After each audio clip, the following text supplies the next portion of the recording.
மூக்கல்லையே வந்து சுண்டல் வந்து இது பண்ணிட்டாங்க, சுட வச்சு தாளித்து இது பண்ணிட்டாங்க. ஸோ ஃபஸ்ட்டு இது வந்து ஷார்ட்ஸாக போட்டுருக்கோம். இப்போ வந்து நான் இதை போடுறேன், ஃபுல் வீடியோ போடுறேன். அவ்வளோதான். கொஞ்ச நேரம் ஆல்ரெடி அதை வேக வச்சுட்டாங்க. ஜஸ்ட் இப்போ மட்டும் எண்ணெயில் அது லைட்டாக தாளிச்சிட்டு அவ்வளோதான், எல்லாருக்கும் கொடுத்துருவாங்க.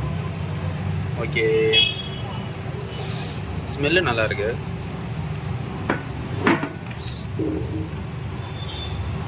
இப்போ இறக்கிடுவாங்கன்னு நினைக்கிறேன் கொஞ்ச நேரத்தில். அதுதான் இன்னொரு இதில் மாற்றி வச்சுட்டாங்க. அதில் தாளிச்சு வச்சு மிச்சம் கொஞ்சம் வருது, எதையும் போட்டு இன்னும் ஒன்று எடுத்து தாளிச்சிடுவோம்.